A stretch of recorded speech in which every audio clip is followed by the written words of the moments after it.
3 years ago, Malik lived a simple but dignified life. He was a driver for the Duval family, one of the most influential and richest families in the country. The patriarch, Jacques Duval, a powerful businessman, had an empire in the real estate and finance sector, and his children, raised in absolute luxury, lived far from the concerns of everyday life. Malik, as the family's driver, was not a mere employee. He was a silent but essential figure in their daily lives. He spent his days driving family members to their important meetings, social events, or even to their second homes. His journeys often took him through the most upscale neighborhoods, lined with impressive properties, lush gardens, and streets where sports cars gleamed in the sun. Malik, a black man in his 40s, was a man of principle. He grew up in a working-class neighborhood, but he was able to establish an impeccable work ethic, which allowed him to build a solid reputation in his community. He knew he didn't have the same privileges as others, but he never let that define who he was. He did not seek to be a friend of the rich, but to do his work with dignity. He drove luxury vehicles, but he was neither impressed nor attracted by the power or money it represented. What motivated him every day was being able to offer a better life to his family. His wife, Amina, and 2 children, Jamal and Maya, were his driving force. He dreamed of giving them a bigger house, of being able to finance his children's studies, of showing them that it was possible to escape their condition. For Malik, each workday was a reminder that, despite the injustices of life, he had a role to play, and that role was to never give up, to always stand tall. He knew he lived in a world where people judged the color of his skin first before listening to his skills or his character. But in every meeting, every interaction, he chose to demonstrate calm, integrity, and respect. These values were his, and nothing could ever take them away from him. One day everything changed. That evening, Malik was driving Jacques Duval's daughter, Charlotte, to a charity gala downtown. Charlotte, a young woman in her 20s, from a privileged background, had an often condescending attitude towards those she considered inferior to her. She did not have a high regard for the family's employees, especially Malik, whom she saw more as an object than a human being. That evening, she was even more impatient than usual. The event was prestigious, and she wanted to get there on time. Charlotte, like her father, was obsessed with the image she reflected to others. Traffic was heavy, and although he tried to find the best possible route, Malik realized he had taken a side road which ultimately cost him a few minutes. It was just a simple mistake, a matter of timing. Malik knew he would have to explain the situation, but he never anticipated what would happen. When they arrived, Charlotte, furious at having been delayed, decided to blame Malik. She accused him of not having taken the shortest route, and of having done it on purpose to humiliate her.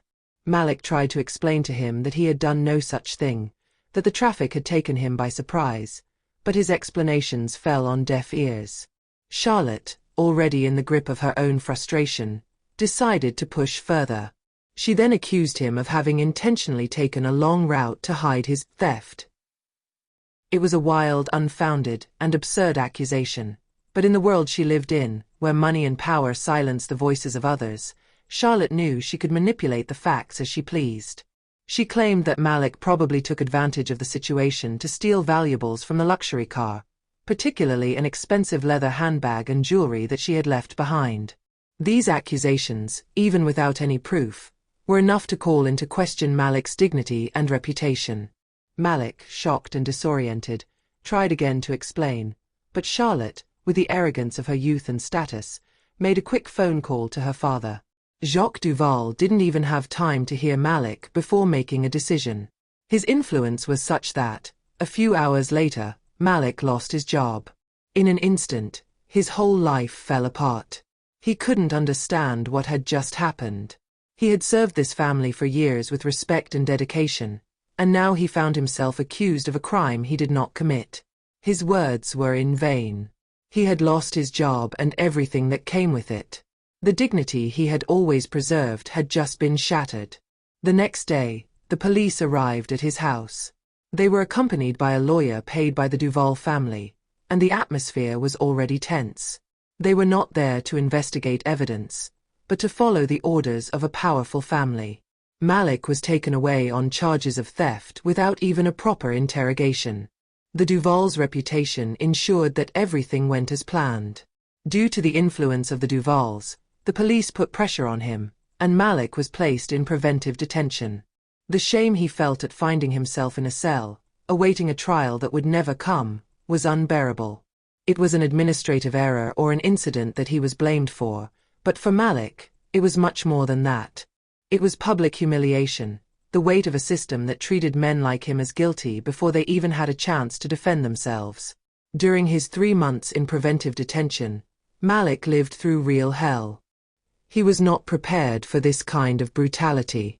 The cramped cell, the unbearable conditions, and the humiliation of seeing his name disfigured in the judicial records overwhelmed him more every day. But it was not only the deprivation of liberty that tormented him. It was the awareness that justice was not a universal right.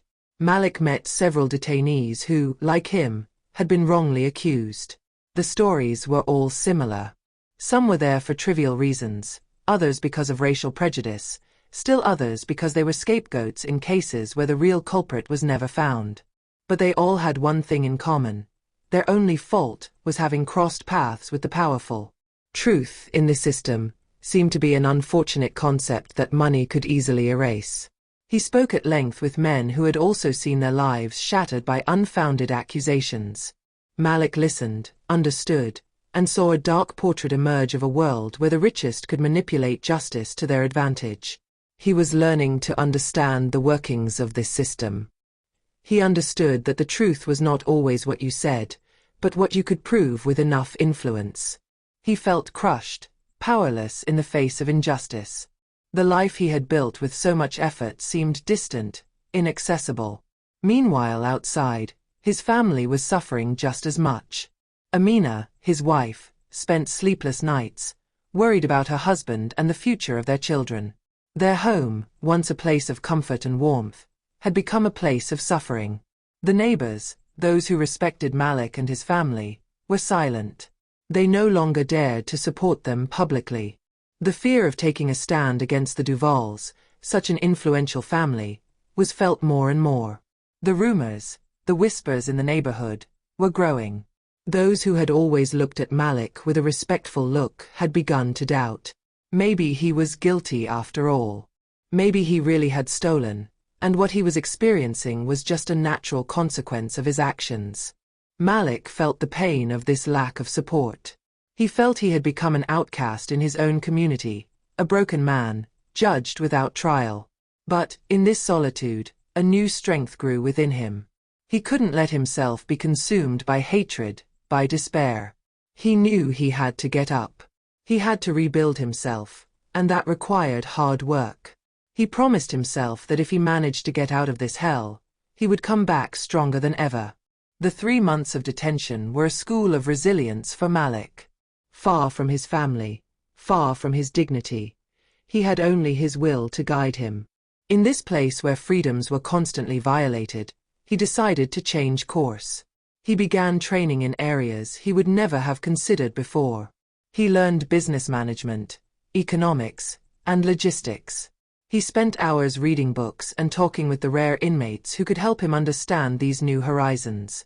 Malik wasted no time. He already saw himself far from this cell, in a world where he could create his own wealth, not by stealing or manipulating, but by working, investing, and leading. He no longer sought revenge in violence or anger, but in the construction of a personal empire. When he finally came out, after 3 months in this prison of injustice, he was no longer the same man. Pain and rage had been transformed into pure motivation. His gaze was more lively, more calculating. Malik was nothing more than a driver. He was no longer the one who could be humiliated without consequences. He was now a businessman, an investor. He returned to work with a clear objective, to bring down those who had destroyed him. He began by taking on small transport contracts, working for another company, but his real ambition lay elsewhere. He ventured into real estate, technology, and more particularly into the luxury transportation business. He trained himself in the workings of the economy, negotiation techniques, and the art of building a solid network. His intelligent investment and astute management allowed him to prosper, and in a short time he amassed a considerable fortune. But Malik had not forgotten. He had not forgotten the suffering of his family, the public humiliation, and the cruelty of the Duvals. Everything he had built, every penny he had earned, was aimed at one goal: revenge. 3 years had passed, and Malik was no longer the man he had been. Vengeance no longer inhabited him as a raw hatred, but as a meticulously thought-out strategy. He knew he had to be smarter than his enemies, more patient. He had studied the weaknesses of the Duvals, and especially those of Charlotte, the young heiress who, in her arrogance, had no idea of what she had triggered. She thought that her family could manipulate as they pleased, that the power of the Duvals could crush everything. But Malik knew that he now had the ability to face them. It was a party organized by a major fashion company. Charlotte, resplendent in her designer dress, surrounded by celebrities and the most powerful businessmen, shone brightly. Malik, for his part, was no longer the invisible man he had been. He was now an influential businessman, a respected investor. He had been invited as a guest of honor by a former colleague who was now his business partner. Malik looked like the man he had become, a strong man, a man with resources. When he entered the room, there was silence. The guests looked at him, impressed by his presence. He was no longer the man subject to the whims of the rich.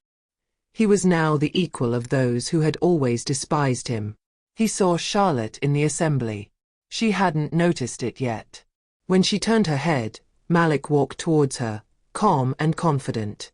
"Charlotte, what a pleasure to see you again," he said, an enigmatic smile on his lips. She stared at him for a moment, her gaze shifting from confusion to horror. Frowning, Charlotte tried to put the pieces of this moment together, as if it couldn't be real. 3 years earlier, she had publicly humiliated him, reducing him to the status of a wretched man wrongly accused. At the time, she had only seen him as a simple, worthless cleaning man. Now she was facing a changed man, and the magnitude of her mistake was staring her in the face. She tried to regain control, to regain her arrogant posture, but her words were lost in the air. "I don't know what you're talking about," she stammered, her mask of confidence cracked by the mounting panic. Malik, disconcertingly calm, cut her off, a furtive smile floating on his lips. "It seems like things have changed a lot, don't they?"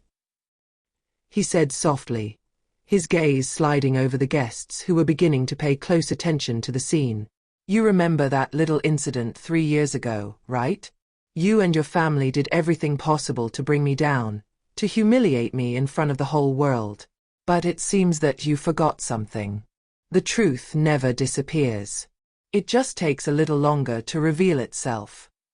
Charlotte paled even more, and a nervous shiver ran down her spine. No matter how hard she tried to deny it, the memories resurfaced, irremediably linked to the revenge she hadn't seen coming. Malik continued, his tone calm, but each word was a hammer blow hitting the stone of his reputation. He spoke of the false accusations, of the immense damage they had caused to his life, to his image, to his family. "You thought you could play with other people's lives without consequences," he continued, addressing her directly, while scanning the assembly. "That your lies would go unnoticed, that your power, your money, your influence would be enough to erase the truth. But you underestimated the strength of human resilience." He let his words hang like a thick mist, gradually stifling any space for response.